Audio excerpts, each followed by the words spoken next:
Hello, my name is Codemaster Jamal, and welcome to another devlog for my 3D monster collecting MMO RPG, Virtual Monsters. It's been a while since my last devlog, and I'm sorry, but the last devlog was kind of a sad devlog because at the time I was going through some health issues that now I kind of laugh about. Come to find out, none of my problems were serious, and I was just suffering from a severe case of constipation. As someone once told me, it all hits you at 30.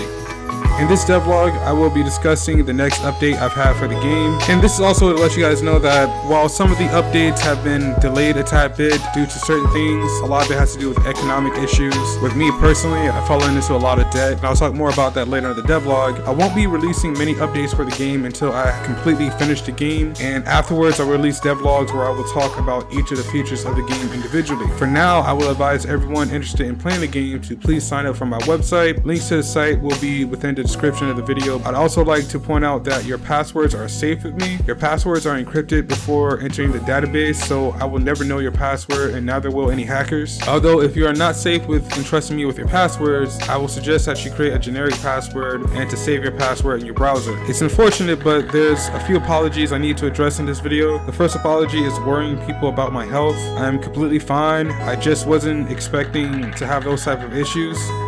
The second apology is that I was originally intending to have the game finished, but due to a number of unexplained events, I've had to push the game back. And I'm very sorry about that because I was planning on finishing the game up by summertime 2023, or at least by December of 2022. But due to a matter of several issues that aren't even technological problems, but a lot of it's just personal obstacles that have been put into my way. Something very terrible happened to me last year in 2022. One of these days I'll make an in-depth video about what actually happened to me, but for now I'm just going to skip that type of issue.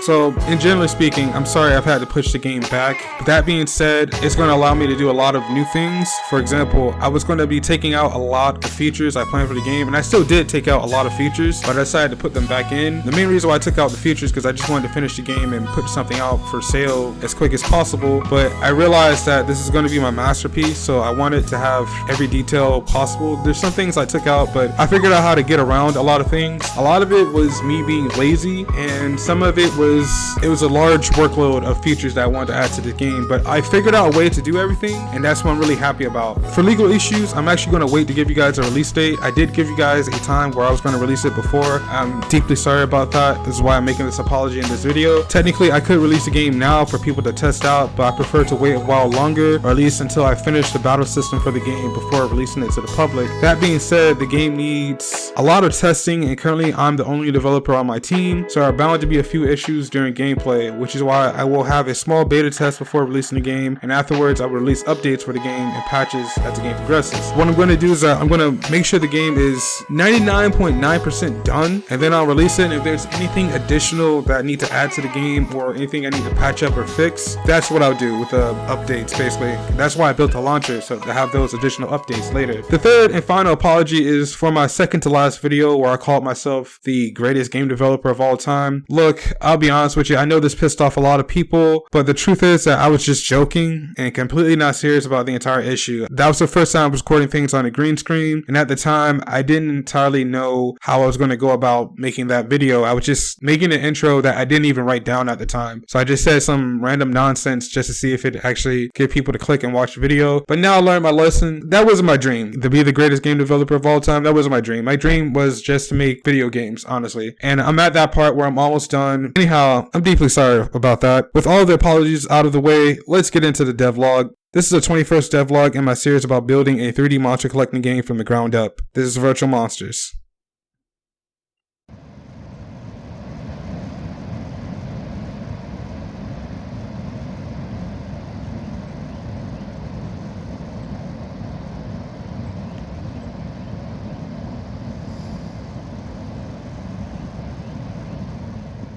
As the title suggests, I've been working on different biomes for the game. Once again, my game is not necessarily for people that are Pokemon fans, but people that like monster hunting games or monster collecting games. So if you like games like Digimon and Monster Rancher, you'll like this game as well. But if you only like Pokemon, this probably isn't the type of game for you. Basically, one thing I've always wanted to see in Pokemon was the use of like biomes or at least elemental advantages, mainly because I'm really inspired more by the Pokemon anime than I am the video games, which is why I'm trying to make a more freeform style of combat when it comes to the games. Essentially, Basically, every time you get into an encounter, rather it be from wild monsters, enemy tamers, or Coliseum battles, you will be transported to a battle arena. Every battle arena will give you an elemental advantage to certain monsters, which will allow you to score additional damage in certain situations. That being said, the bonus you get from this advantage will not be much. It's still an excellent strategy for facing different opponents, and currently there are over 20 different biomes. I'll talk later on in future devlogs about the lore of virtual monsters in terms of elements and the different regions and those type of things much later. Aside from that, I'm also working on balancing the lighting issue in my game. The main complaint that I get is that the game is too bright or it causes sensory overload. So I'm going to doing what I have to do to fix that issue. As I progress with developing this game, I had this crazy idea for a world, and I realized why this type of world doesn't exist in real life, and neither does it exist anywhere in the cosmos or the universe, basically. There are biomes for both the real world and the virtual world, and contrary to belief, the elemental advantages work for both sides of the realm, and for the most part, that's where I'm at. I'm working on transitioning the player to the virtual world, and I'm working on fixing the combat system. Outside of the biomes for the battle system, I've also been working on the map for the real world. This is the map of Bluetopia. Just for some lore for you guys, the inhabitants of the land know it as Junsei. So in case you've seen some translations within the game where sometimes I might call it Junsei, sometimes I might call it Bluetopia, that's why it's like that.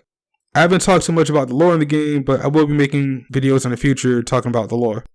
I'd also like to say that I cut back on a lot of the features for the game, but I've decided to put a lot of them back. For the most part, I won't be spending too much time on making super advanced AI. I wanted to do some type of AI where, let's say you walk up to a random NPC and it generates a quest. I could do that, but it's going to take me a lot longer to do that. I could also even do AI where it generates actual vocal lines and speech, essentially. But I'm not going to do that because, like I said, it's possible to do it in this game. If possible, I'll do it at a later time, but I'm not going to do it in this game just because it's going to take me forever just to finish this thing. I'm actually getting very, very close to finishing the game. That being said, I was planning on taking out system protocols, but I've decided to put it back in because I realized it wasn't actually that hard for me to do that in the first place. I've also got a lot of things done for the battle system in terms of items, and it's stuff you can't see on screen until you actually play the game, basically. So there's a lot of stuff in the code, also within the project itself, that I've added into the game, but you won't be able to see it until you actually play the game.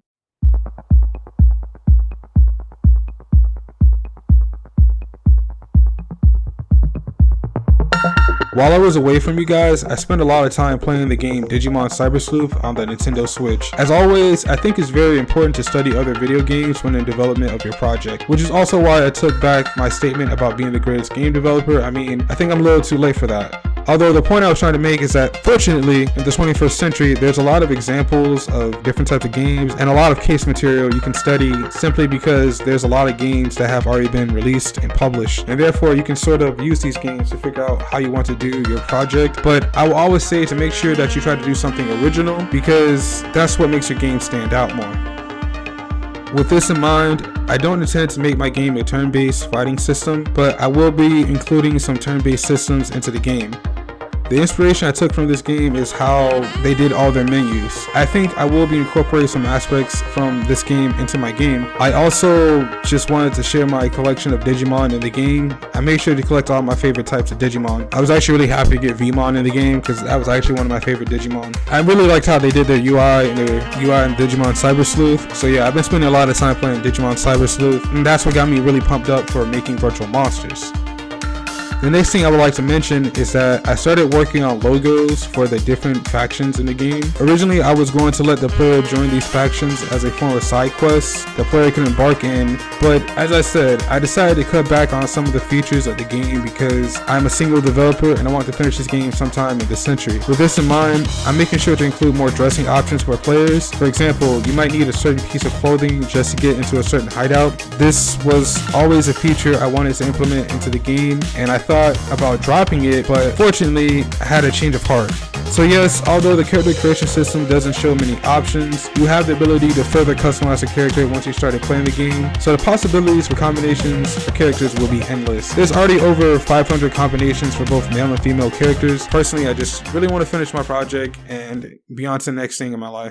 Finally, I wanted to talk about sound effects. I actually took some time to revamp the sound effects of the game. I personally made a lot of them, and I'm getting better at making sound effects. That being said, I have yet to actually test these sound effects inside the game to see how they turned out. System. Modify. Virtual. Evolution.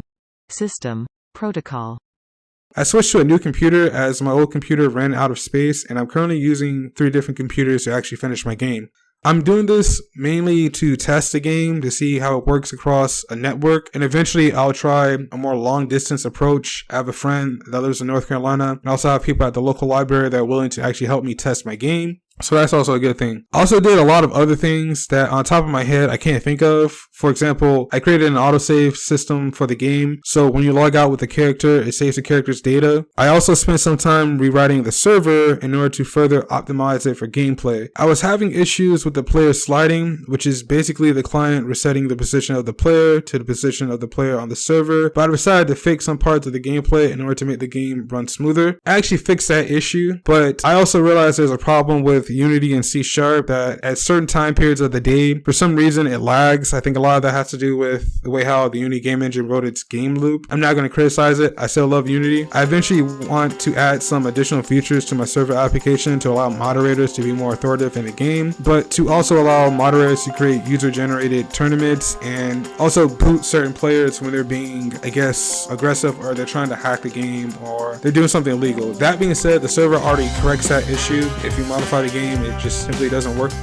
The next thing is that I've also changed up the artwork for the virtual drive. The old virtual drive was based off of some schematics for an old Android phone. I had to basically take that out of the game. I know the new design looks kind of bland, but it's worth it in the end. I've also added a few additional virtual drive apps. I could possibly add more in the future, such as rideshare, but for now I'm going to keep it to these 12. But I've already figured out how to add additional apps into the game. It's actually pretty interesting.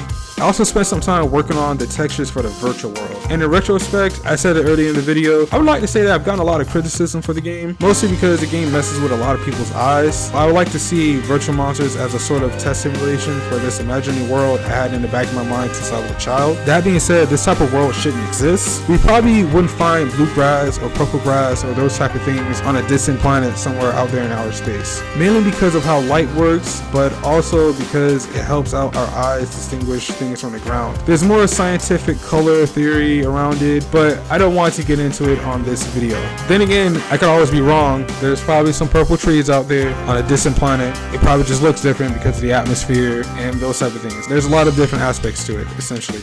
Finally, I've added more details to the options menu, and you're also able to adjust the camera more to your liking. There's also a menu that shows you all the button configurations for the game. Eventually, I like to put this game to possibly mobile, Xbox, and Nintendo, but for now, we would just have to wait to see what happens. I have to finish the game first before importing it to different consoles, essentially. So once it works for PC, I can then work on it going to console. There's actually tools in Unity that already helps me do those type of things, so it's not as bad as I thought it would be. As crazy as it is, I actually had to spend a number of time rebuilding the entire game once I switched development to another computer. I have over 300 gigs, which is enough to finish the project as well as finish my other projects. I wanted to get more done this year, but unfortunately I had to slow down greatly. Currently, I owe a lot of money to debt collectors for medical expenses and other things, which is what's taking a lot of time from developing the game. Remember, I still have to pay back my car, even though I lost it, I still have to pay back. So this is why I had to greatly delay the release of my project,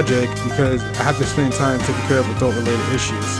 I can't play around anymore, and once I paid off all the debt, I will be getting right back to developing the game and eventually finish my project and release it. I'm looking to releasing the game sometime in 2024. If I can release it by late 2023 this year, then that'd be perfect, but I'm not making any promises, mainly because I was really hoping to get it done sometime soon. For now, the game will only be released on my website for PC, which you can find in the description below. I'd also like to announce that I officially have a Discord server, which you can also find a link for in the description below. Please join. I'm going to be uploading the site with a lot more lore about the game, and I also like to talk to you guys about like code and virtual monsters and a lot of different things in Discord. If you guys have ideas or fan art or anything like that you want to suggest for the game, just submit it below. I really like to get you guys talking on the site. I'm just trying to test my software essentially, but a lot of it's just that. So once again, if I don't upload for a long time, I'll be coming right back once I paid off all my debt. Nothing bad has happened to me. I just have to go work a regular 9 to 5 really quick. I'm not making money off YouTube, which isn't that big a deal. I wasn't expecting to get like super rich off of YouTube or anything like that. Personally, I like making videos. I'm going to get better at making videos. I made a lot of stupid videos, and if you're really interested in this game, let me know about it. I'm about to start adding the monsters into the game. I'm about to start adding items. Like, I've already added those stuff in, but like, you're going to see the visual representation inside the game. I'm working on the UI, those type of things for the game.